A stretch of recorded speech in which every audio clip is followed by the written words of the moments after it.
I am Dr. Nupur Kohli. I'm a medical doctor, a healthcare leader, and also an advisor on healthcare and technology.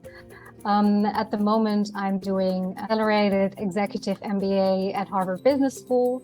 Apart from that, I'm a supervisory board member at UNICEF Netherlands and a board member for the Amsterdam Economic Board. Apart from that, I'm connected to the AI platform of the World Economic Forum, where I have been part of two specific projects, Chatbots Reset and Generation AI. The first one is on a governance framework for AI in healthcare, and the other project was a toolkit for children actually who either use AI or get in touch with AI. And maybe last but not least, I'm also an advisory council member for the World Economic Forum Global Street. So I believe that there are a lot of places in society where AI is used, where we are not even aware that the AI is there. Very specifically to my field in healthcare, AI is being used more and more. So I am part of the project Chatbots Reset in AI. So when it comes to conversational AI, we see it impacting citizens, but definitely also face recognition. So face recognition software, either in our laptops or in our phones, but definitely also our digital voice assistants that we are using in our phones. Look at Siri or also Samsung, their AI is used. But also more and more, and we're not always aware of that, online shopping websites are using a lot of times artificial intelligence to either improve their platforms or to know about customer behavior. So I believe that those are especially places where the citizen will come across artificial intelligence. And then I have not even spoken about, like, when we talk about public safety when we are outside and in the CCTV cameras, nowadays more and more also artificial intelligence is involved. Challenges in society, I believe, when we go back to the core, are mainly also, first of all, the access to the technology itself. I mean, we are talking here about artificial intelligence, but in big parts of the world, even access to technology is still a big issue we have to work on. And when people do have access to technology, is there the digital literacy to understand how to work with that technology, also to understand what impact it has on our lives. And then we also come to the topic of responsible AI, so using the artificial intelligence so that not only companies, but also we as consumers, that we use artificial intelligence in a responsible way, taking into account also the ethics that play a big role in using that artificial intelligence in the best way possible. And when we talk about it in a very simple way, it is also for citizens to know where to give permission of the use of the data, that companies are transparent towards the consumers, but definitely also bias, which has been a very, very big topic. So I believe all these are both challenges as well as also opportunities to improve. And as technology is developing, we will come across more of such topics because it gets so integrated within our daily lives. Certainly, I believe one of the greatest advantages of India nowadays, and although it's aware and being said in many articles, is its young population in such a big population in the world and having so much talent available to work in technology and also artificial intelligence. I personally believe that we can use artificial intelligence in India even more to spot talent, develop talent in technology, and also discover how India can best make use of also broadening their expertise on artificial intelligence, because the use of AI is very broad.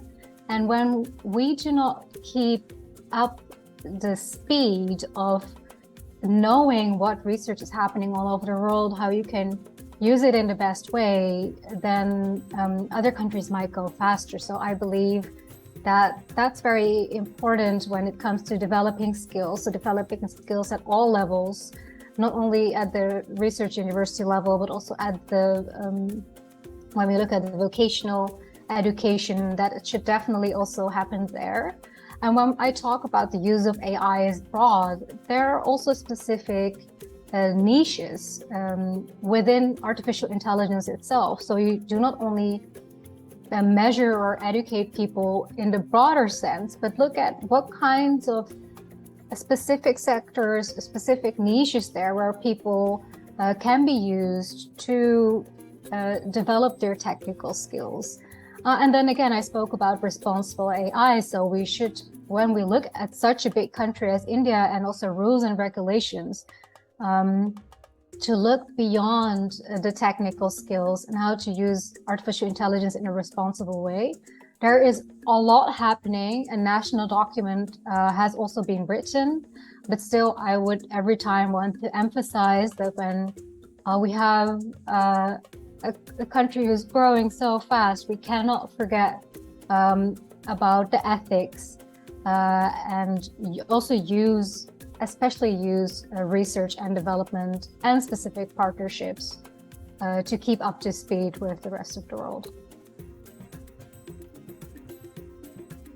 Great question, actually. So what I forgot to mention in the start, I'm also part of a budding initiative called the AI Future Lab, where we, with young people, look at what are the needs of young people when it comes to AI all over the world, and also especially responsible AI, where we have been in touch with a lot of partners all over the world. And what I believe, what is especially important when you work with trusted partners is, again, being aware of what kind of latest developments are there, the research part, the newest insights, the challenges, but also to build those specific collaborations between the for-profit AI market, as well as the not-for-profit, more the social entrepreneur side of the AI market, and that sharing knowledge keeps developing. And also to together work how to integrate society in that part as well. So I really believe in that triangle of, you have the user, you have the regulator, and you have the developer. So these trusted partnerships make that we can strengthen that triangle, in my opinion, and also find ways to innovate in a sense, because we can apply artificial intelligence in so many different parts. And I believe the opportunities are endless, and only with those trusted partnerships, we are able to explore those more, and also the talent that might still be hidden in many places in the world. So I see a lot of opportunities there. Look specifically at my own field, I believe that the pandemic really showed us that the growth of technology in healthcare is inevitable, and there's also a more willingness of investing in technology, and especially artificial intelligence in healthcare. So I see that that might indeed be a key trend when I also look at what other diseases and infections percentages and numbers are doing all over the world. We cannot avoid that. We need to use that in healthcare as well. And why I also say that, because I believe that artificial intelligence will also help tackle employee shortages and also skills shortages in quite a few sectors. This might be a great opportunity to see where artificial intelligence will have a place there. We also need trust for that from both society as well as in several sectors, that we trust that AI can also play a role there. A few other fields that I believe will be a key trend is maybe another obvious one is AI and climate. We are making use of it, but maybe not enough yet. And when we talk about the political field, it's both acceptance, trust, working well together to find solutions, make certain solutions happen, and maybe also speed up a little bit more with, for example, carrying out pilots on that front. And then the ethics part will grow. Human rights has been a big topic all over the world. We also have a place for AI in that. And last but not least, space technology. It might not be a trend yet, but I do believe that once people in society are open for it, the exploration of that will be more and more.